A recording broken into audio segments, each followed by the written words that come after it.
There is a peculiar and often quite unsettling experience that occurs when you encounter someone who is genuinely more conscious than you are, someone who has traveled further along the path of awakening, someone whose awareness is more refined, whose understanding is deeper, whose presence is more integrated than your own. And the experience is peculiar because it does not always feel the way you might imagine it would feel. It does not always feel inspiring or uplifting or encouraging, very often. In fact, it feels deeply uncomfortable, even threatening, even destabilizing in ways you did not anticipate. Now, before I describe what actually happens in such an encounter, let me first address what most people imagine will happen, because the imagination and the reality are often quite far apart. Most people, when they think about meeting someone more awakened than themselves, imagine it will be like meeting a sage or a saint, someone who radiates peace and wisdom and unconditional love, someone in whose presence they will feel immediately better, more calm, more centered, more understood. They imagine the encounter will be validating, affirming, will confirm that they are on the right path, will provide guidance and encouragement and support. And sometimes certainly encounters with more awakened beings do have these qualities, but very often they do not. Very often what happens is something altogether different, something far more challenging, something that strips away your comfortable self-image rather than confirming it, something that reveals your remaining unconsciousness rather than celebrating your progress. Let me describe the various things that can happen when you meet someone genuinely more awake than you are. The first thing that often occurs is an immediate visceral recognition that you are in the presence of something different, something other, something more. This is not necessarily a conscious recognition. You may not be able to articulate what you are sensing, but something in you knows. Something in you recognizes that this person is operating from a different place, seeing from a different perspective, living from a different center than you are. This recognition can manifest in various ways. You may feel suddenly more present, more alert, as though the person's consciousness is somehow pulling you into greater awareness. You may feel seen in a way you are not accustomed to being seen, not judged or evaluated, but simply witnessed with a clarity that is both comforting and disconcerting. You may feel transparent, as though your usual defenses and pretenses do not work with this person, as though they can see through the persona you present to the world straight to the reality beneath. And this transparency, this sense of being seen clearly, it can be quite uncomfortable because most of us are not accustomed to being truly seen. And we are accustomed to our performances being taken at face value, to our personas being mistaken for our actual selves, to being able to hide behind our carefully constructed images. But in the presence of someone genuinely awake, these constructions become obvious, transparent, and you cannot hide behind them anymore. The second thing that happens is that your own remaining unconsciousness, your own unexamined patterns, your own ego structures, they become suddenly glaringly visible. It is as though the person's clarity illuminates your remaining darkness. Their presence highlights your absence. Their integration reveals your fragmentation. You may find yourself becoming defensive without quite knowing why. You may feel the need to prove yourself, to demonstrate your own understanding, to show that you too are awake, that you too have realized important truths. You may feel competitive, wanting to match their insights with your own, their experiences with your own, their depth with your own. Or you may feel the opposite, feel suddenly small, inadequate, as though you have been fooling yourself about your own progress, as though whatever understanding you thought you had is revealed as shallow, partial, incomplete. You may feel like a child in the presence of an adult, like someone playing at awakening in the presence of someone who actually embodies it. Both of these responses, the defensive proving and the inadequate shrinking, they are ego responses. They are the ego sensing a threat to its position, its story about itself, its claim to understanding. And the more awakened person need not do anything to provoke these responses. Their mere presence, their quality of being, it is enough to trigger all of your remaining ego structures to reveal themselves. And this is actually one of the great gifts of such encounters. Though it does not feel like a gift in the moment, because these ego structures, these remaining pockets of unconsciousness, they were there all along. You simply were not seeing them clearly. The more awakened person's presence acts like a mirror reflecting back to you what you have not yet seen in yourself, what you have not yet addressed, what remains to be integrated. The third thing that often happens is that all of your spiritual ideas, all of your concepts about awakening and enlightenment and consciousness, they are revealed as just that ideas, concepts, mental constructs, not the reality itself, but your thoughts about reality. And the gap between your concepts and the living reality embodied by the more awakened person, this gap becomes painfully apparent. You may have spent years reading spiritual texts, studying various traditions, developing sophisticated understanding of non-duality or emptiness or presence or whatever framework you have been working with. And you may have thought you understood these things, may have been able to explain them eloquently, may have believed you had genuinely grasped them. But in the presence of someone who actually embodies these realities, rather than simply thinking about them, you realize the enormous difference between knowing about something and actually being it. You realize that all of your understanding has been largely conceptual, mental, theoretical, while what this person has is direct, immediate, lived. It is rather like the difference between someone who has read extensively about swimming and someone who actually swims.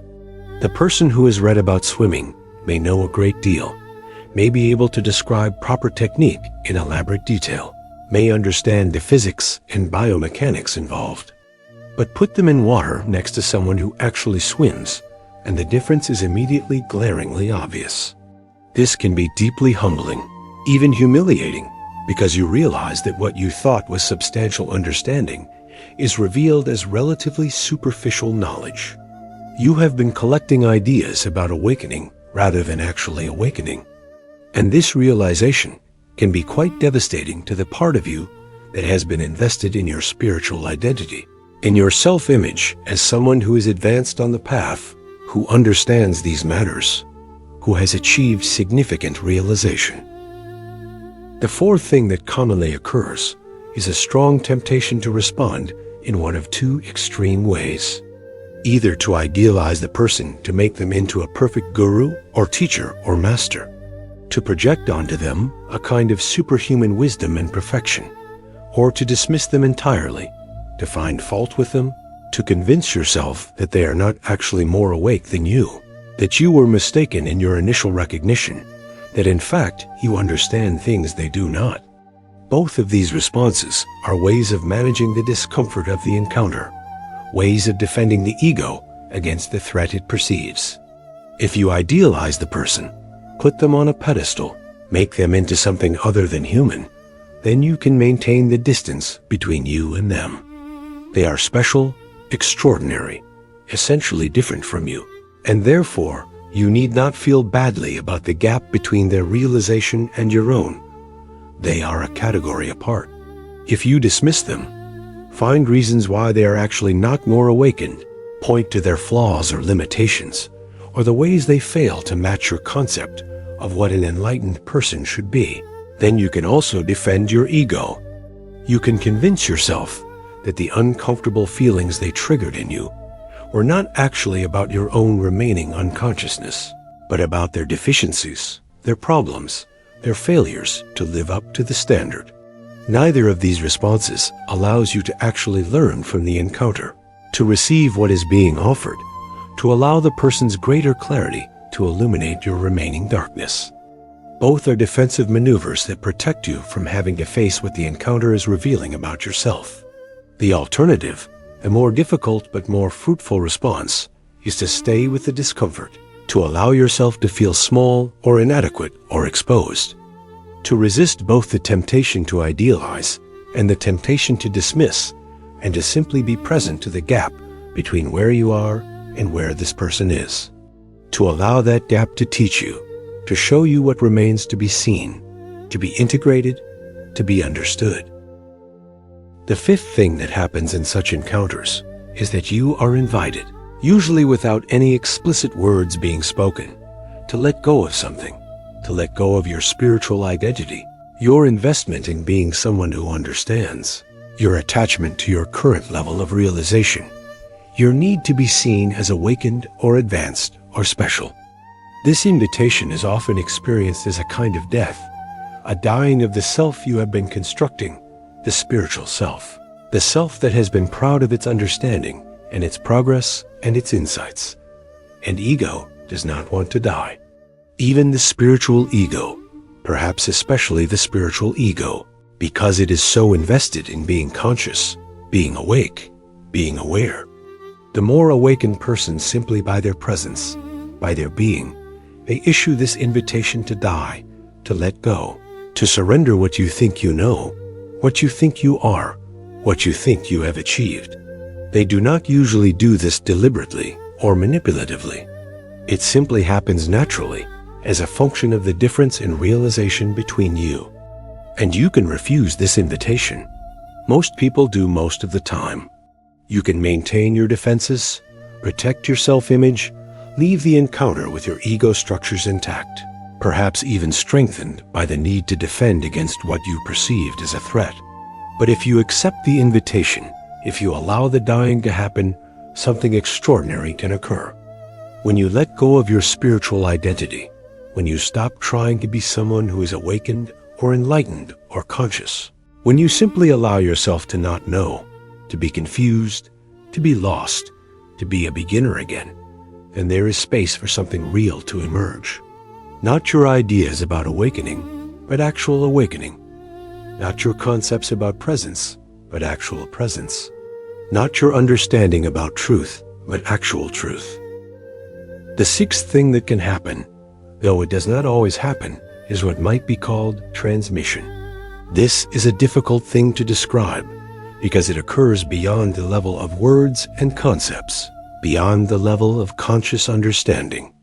It is something that passes from one being to another, not through teaching or explanation or intellectual communication, but through presence itself, through the quality of consciousness that the more awakened person embodies.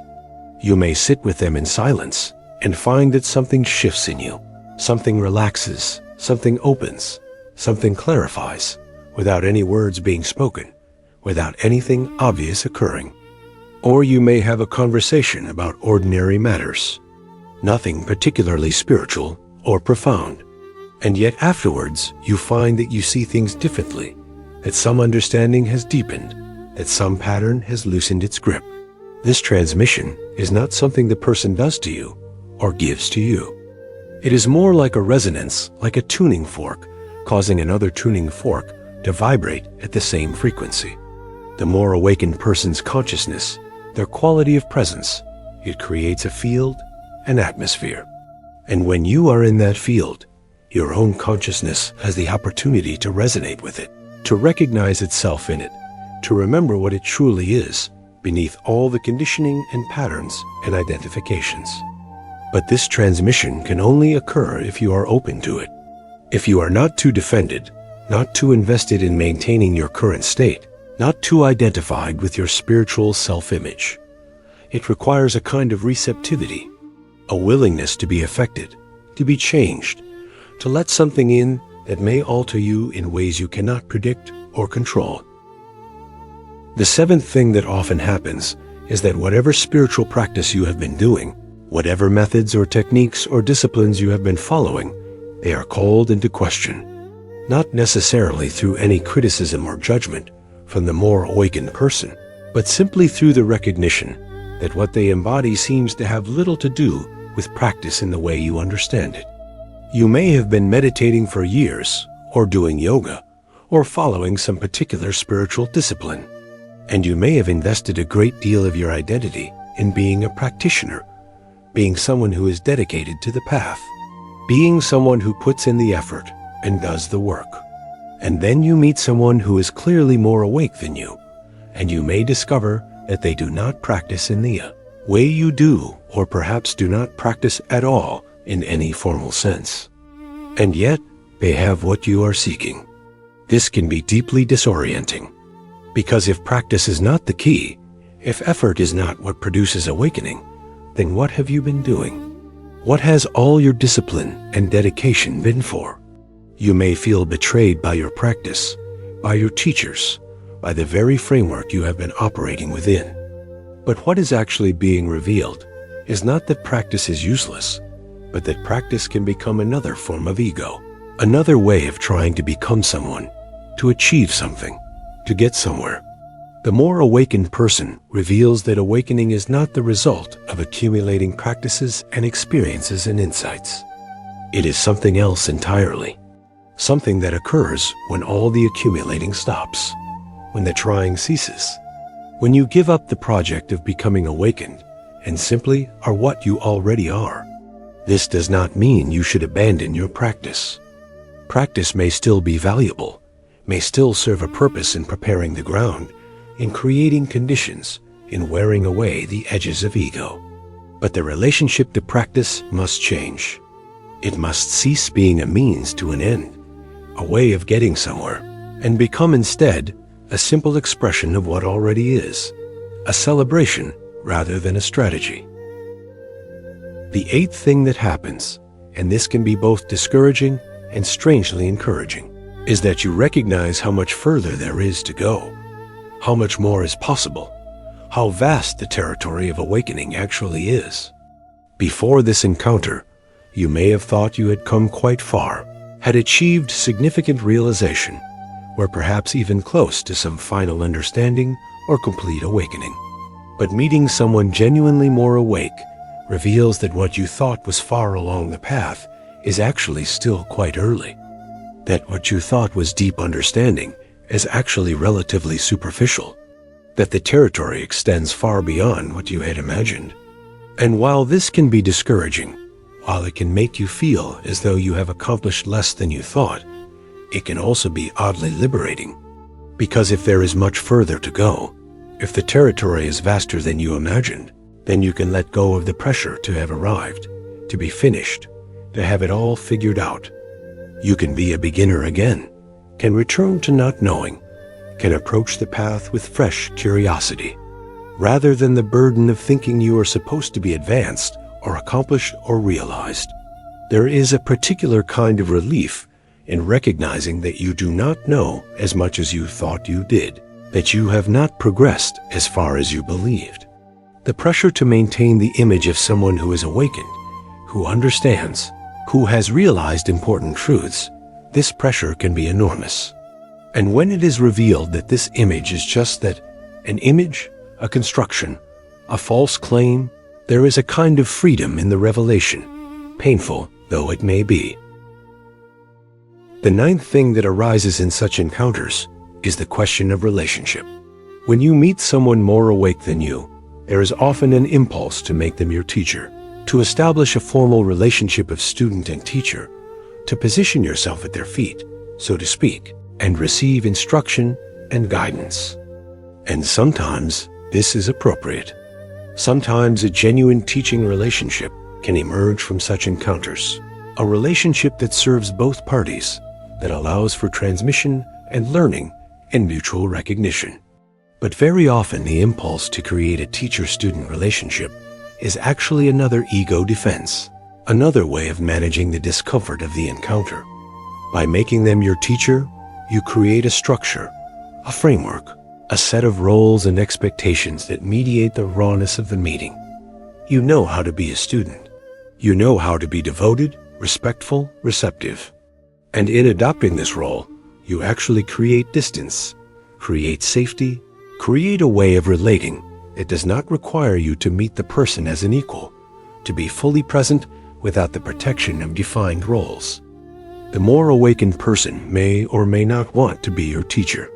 They may see through your need to make them into something, to fit them into a category, to relate to them through established structures rather than directly, immediately, person to person. And they may decline the role, may refuse to be put on a pedestal, may insist on meeting, You as a fellow human being rather than as guru to disciple. This can be frustrating, even infuriating. You want them to teach you, to guide you, to give you the understanding they have. But often what they are actually offering through their refusal to play the role of teacher is something more valuable.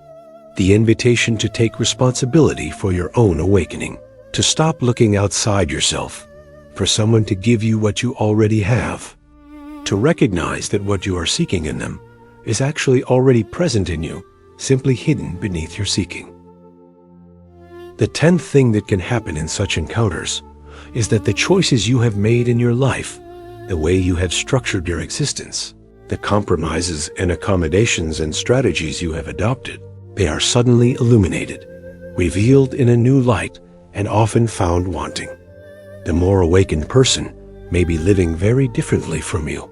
They may have made different choices about work, relationships, possessions, lifestyle, and simply witnessing their life, their choices, their way of being, it can throw your own choices into sharp relief.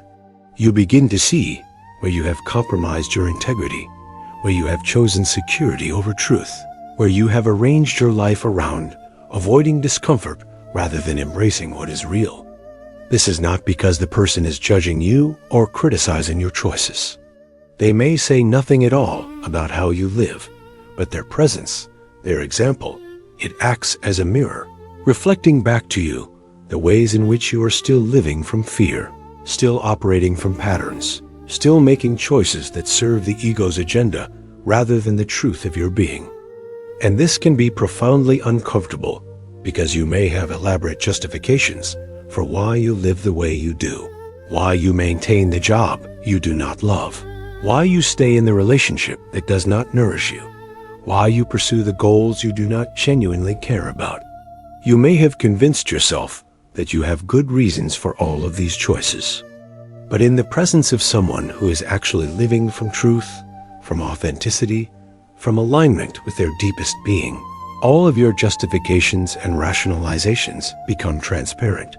You see them for what they are: excuses, defenses, ways of avoiding the difficulty and uncertainty that come with actually living truthfully. And this recognition can catalyze change. It can give you the courage to make different choices, to align your outer life with your inner truth, to stop compromising and start living with greater integrity. Or it can simply make you feel badly about your life without leading to any actual change. The recognition itself does not guarantee transformation. That still requires your choice, your action, your willingness to bear the consequences of living differently. The 11th and perhaps most significant thing that happens when you meet someone genuinely more awake than you is that afterwards you cannot go back to where you were before. Even if nothing obvious has changed, even if no great insights have occurred, even if the encounter has simply been uncomfortable and confusing, something has shifted. You have seen something you cannot unsee. You have glimpsed something more, something deeper, something beyond where you currently are. And this glimpse will not leave you. You may try to dismiss it, to minimize it, to convince yourself that the person was not actually more awake, or that if they were, it does not matter, or that you are fine where you are and do not need to go further. But underneath all these defenses, underneath all the ways you try to protect yourself from the implications of the encounter, there is a knowing that will not go away. You have met someone who has traveled further than you. You have touched, however briefly, a quality of consciousness more integrated than your own. And this creates a kind of divine discontent, a restlessness, an inability to settle comfortably back into your previous state. The encounter has opened a door, has shown you a possibility, has planted a seed that will continue to grow whether you attend to it or not. This can be experienced as a gift or as a curse, depending on your relationship to it. If you resist it, if you fight against the changes it wants to catalyze in you, it will feel like a burden, an unwanted disturbance, a disruption of your comfortable spiritual identity. But if you work with it, if you allow it to do its work in you, if you follow where it leads, Even when the path is uncertain and uncomfortable, it can be the catalyst for a leap forward, a deepening, a breakthrough that would not have occurred without the encounter. So what does one do when one meets someone more awake than oneself? How does one navigate these encounters skillfully? Receive what they have to offer. Avoid the pitfalls of idealization and dismissal, and allow the meeting to catalyze genuine transformation. First, recognize what is happening. Understand that the discomfort you feel is not a sign that something is wrong, but a sign that you are being shown something you have not yet seen. That your remaining unconsciousness is being illuminated, that your ego structures are being challenged. Do not pathize the discomfort. Do not make yourself wrong for feeling it. Simply acknowledge it as part of the process. Second, resist the temptation to defend. Notice when you feel the impulse to prove yourself, to demonstrate your understanding, to match their depth with your own. Notice when you feel the impulse to dismiss them, to find fault, to convince yourself they are not actually more awake than you. These are defenses, and while they may be automatic, you do not have to act on them. You can simply notice them arising and let them be without believing them or following them. Third, be willing to not know. Be willing to be confused, to be uncertain, to be wrong about things you thought you understood. Be willing to be a beginner again, to have your concepts challenged, to discover that what you thought was true is actually just one perspective, one way of seeing, not the whole truth. Fourth, if the person offers something, receive it. Not by making them into your teacher necessarily, not by creating a formal relationship, unless that emerges naturally, but simply by being open, receptive, willing to be affected, willing to let their presence work on you in whatever way it wants to work. Fifth, take what the encounter reveals back to your own practice, your own life, your own process. Do not simply admire the person's awakeness from a distance. Use the encounter as a mirror, showing you what remains to be integrated in yourself, what choices need to be reevaluated, what patterns need to be released, what truths need to be embodied, and finally, be grateful. These encounters are rare and precious. Most people never meet someone genuinely more awake than themselves. Most people spend their entire lives in the company of those who are equally or less conscious, never having their assumptions challenged, never seeing what is possible beyond their current state. If you have had such an encounter, recognize it as the gift it is, even if it felt more like a confrontation than a blessing. Because in truth, these encounters, uncomfortable though they may be, are among the most valuable experiences on the spiritual path. They show you what is possible, where you can go, what you might become. They humble you, challenge you, invite you to die and be reborn at a higher level of integration. They strip away your comfortable illusions and demand that you be real. And if you can stay with the discomfort, if you can allow the encounter to work on you, if you can receive what is being offered, even when it comes wrapped in difficulty and challenge, then you may find that something shifts, something opens, something previously hidden becomes visible. You may find that you have taken a step forward that would not have been possible without the catalyst of meeting someone more awake. Thank you.